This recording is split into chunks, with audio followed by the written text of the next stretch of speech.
Bonjour à tous et bienvenue sur French School TV pour la deuxième partie de notre vidéo qui concerne l'expression écrite du TEF, le test d'évaluation du français classique, mais également la version Canada. On a déjà réalisé la première partie, la section A.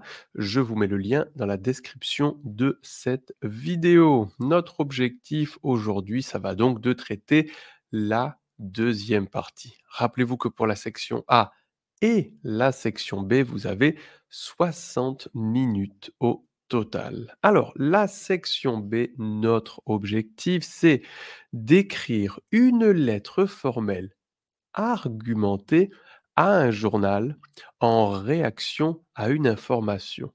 On a vu une information, on souhaite réagir et on écrit une lettre formelle à ce journal. C'est quoi une lettre formelle argumentée? C'est une bonne question, non?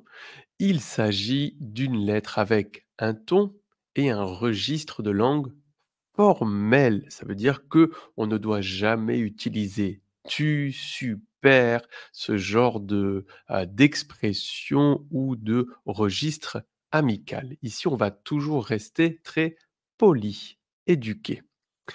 Et donc, c'est une lettre dans laquelle on va présenter des arguments favorables ou défavorables à une information que nous avons lue dans un journal. Attention, une information que nous avons lue, il faut ajouter un E à lu. Je ne l'ai pas fait dans mon document.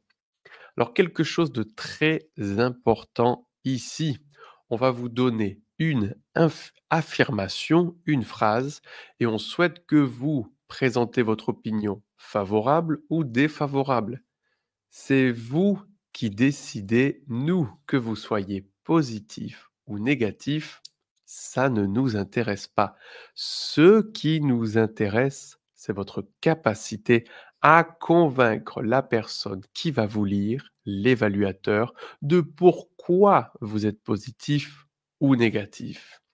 Une autre question, est-ce qu'on peut présenter et des avantages et des inconvénients? Oui, il n'y a aucun problème. Bien évidemment, dans la conclusion, il faudra que nous prenions position de manière favorable ou défavorable. Alors regardez,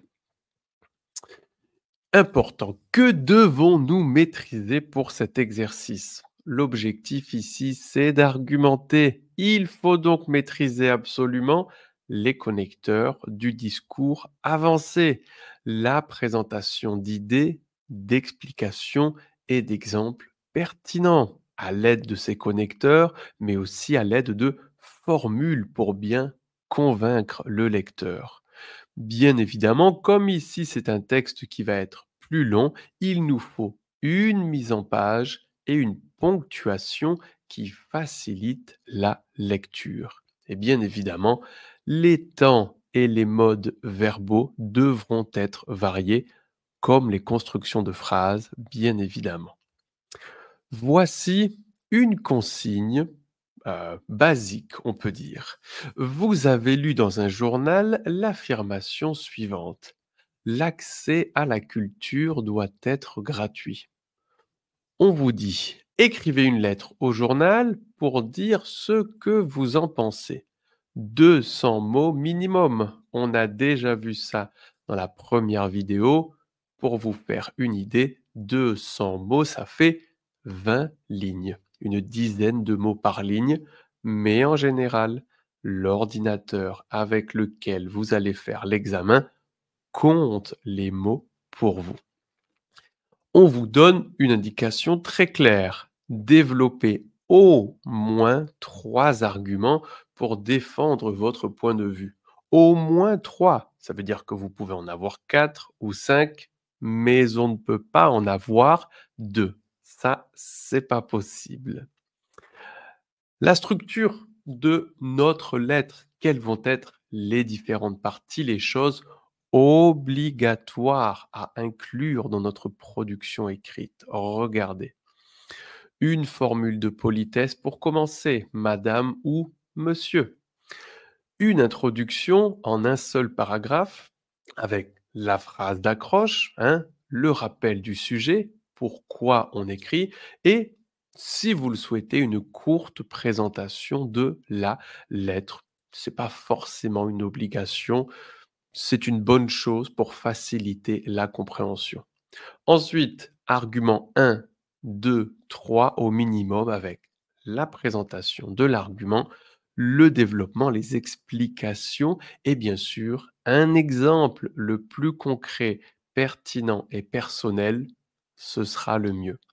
Finalement, une conclusion avec une prise de position claire, favorable, défavorable, et, si vous le souhaitez, un appel à poursuivre le débat, une autre question, mais ce n'est pas obligatoire. Pour terminer, on aura une formule de politesse. Sincère salutation, veuillez agréer mes cordiales salutations ou mes salutations distinguées, très cordialement, etc., etc. Alors, voici ici notre production. Je vais vous la lire en différentes parties et à chaque fois, on va faire une petite pause pour voir quels sont les éléments importants à inclure dans notre production. Ici, nous avons l'introduction et le premier paragraphe. Bonjour. Alors là, on imagine qu'on a déjà sauté le madame ou monsieur. Suite à votre article qui soutient l'idée que l'accès à la culture doit être gratuit, je tiens à exprimer mon désaccord. Selon moi, cette proposition n'est ni réaliste ni bénéfique. Premièrement, la gratuité de l'accès à la culture entraînerait une diminution des revenus des organismes culturels. Ces institutions, telles que les musées ou les théâtres, utilisent le prix des billets afin d'entretenir leurs infrastructures, payer leurs employés et organiser des expositions ou des spectacles de qualité. Par exemple, le Louvre ne pourrait pas continuer à accueillir des millions de visiteurs chaque année sans ces fonds. Alors, je vous répète, on a l'introduction et le premier paragraphe. Qu'est-ce qui nous intéresse ici? Mais déjà, la phrase d'accroche. Suite à votre article qui soutient l'idée que je tiens à exprimer mon accord ou mon désaccord. Rappelons-nous, dans l'introduction, je dis déjà quelle est mon opinion, hein. On a une double négation, une construction de phrases complexe. Cette proposition n'est ni réaliste ni bénéfique. Dans le premier paragraphe, on utilise des connecteurs avancés, tels que, au lieu de dire par exemple, comme, ainsi que, au lieu d'utiliser et. Ça va nous permettre de montrer à l'évaluateur que l'on maîtrise bien la langue française. Paragraphes 2 et 3. Ensuite, rendre l'accès gratuit risquerait de dévaloriser ces lieux. En général, les individus attribuent plus de valeur à ce pourquoi ils doivent payer. Ainsi, un théâtre gratuit pourrait être perçu comme ayant moins de prestige ou de qualité qu'un théâtre payant. Enfin, le coût des billets n'est pas le principal obstacle pour certaines populations. Le manque d'éducation culturelle ou de temps explique davantage pourquoi certaines personnes ne fréquentent pas ces lieux. Par exemple, même lors des journées gratuites, ce sont souvent les classes moyennes et aisées qui en profitent. Dans ce paragraphe, voilà ce qui va booster notre évaluation. On utilise différents temps. Le conditionnel ici, puisque nous sommes en train de faire des hypothèses, des suppositions. Cela risquerait de dévaloriser ces lieux. Des constructions de phrases formelles. À ce pourquoi ils doivent payer. L'utilisation de différents modes. Ici, on a le gérondif. Ayant moins de prestige. Qui ont moins de prestige.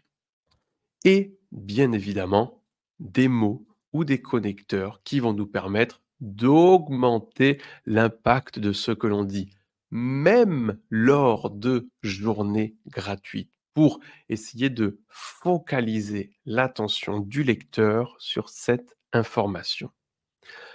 La conclusion et les formules de politesse.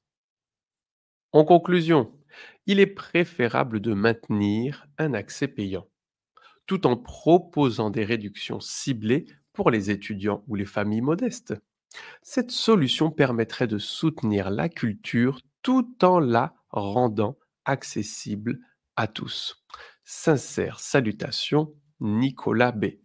Important, tout le monde ici, il ne faut jamais, jamais mettre notre vrai nom sur la copie puisque les examens sont anonymes. Vous pouvez réutiliser ce nom, Nicolas B, Vincent S, etc., etc. Mais n'écrivez pas votre nom complet. Qu'est-ce qui nous intéresse ici dans ce paragraphe? Regardez, mais une formule pour exprimer notre opinion. Il est préférable de, c'est une formule qui est très formelle, qui n'est pas trop agressive ici. On utilise des connecteurs variés, tout en proposant des réductions ciblées, en même temps que l'on propose des réductions ciblées. Alors ici, j'ai fait un changement car dans le paragraphe précédent, on avait également soutenir la culture tout en la rendant accessible à tous. On pourrait changer et dire en plus de la rendre accessible à tous. Encore une fois, des connecteurs complexes mais qui facilitent la compréhension du candidat. Est-ce que c'est clair? Dites-moi dans les commentaires. Regardez un petit peu comment on va faire pour obtenir un niveau avancé C1, C2. Le vocabulaire que l'on utilise, il est varié, il est précis et il est juste pour exprimer l'opinion et convaincre le lecteur. Nos constructions de phrases, elles sont complexes et variées. Les temps et les modes sont variés. La formulation de l'opinion est claire et variée également. Vous avez vu, pour obtenir la note maximum, il faut que l'on soit capable de nous exprimer de différentes manières, mais tout en restant clair. C'est ça la clé ici pour avoir une super évaluation. Et dites-moi, est-ce que vous avez envie d'avoir plus d'exemples de ce type? Eh ben, c'est super simple.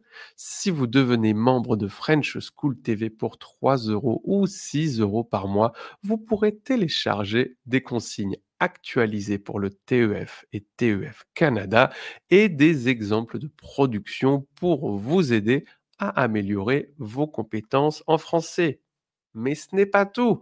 En devenant membre, vous avez accès à du contenu extra et des ateliers de français en direct chaque semaine, le mardi à 18 heures ou le vendredi à 10 heures, heure française, heure de Paris. Comment faire pour devenir membre? C'est super facile. Cliquez ici en haut à droite ou sur le lien qui se trouve dans la description et vous vous laissez guider vers l'option qui vous convient le plus. Mais ce n'est pas tout. Si jamais vous avez la sensation que cette production que je viens de vous montrer, vous n'êtes pas capable de la faire, ce n'est encore pas très clair pour vous de comment on doit faire pour s'exprimer de cette manière, eh ben, on vous invite à venir participer à nos cours de préparation au TEF et TEF Canada qui vont avoir lieu du 7 janvier au 6 février pendant 5 semaines, tous les mardis et jeudis de 17 heures à 18 heures heure française.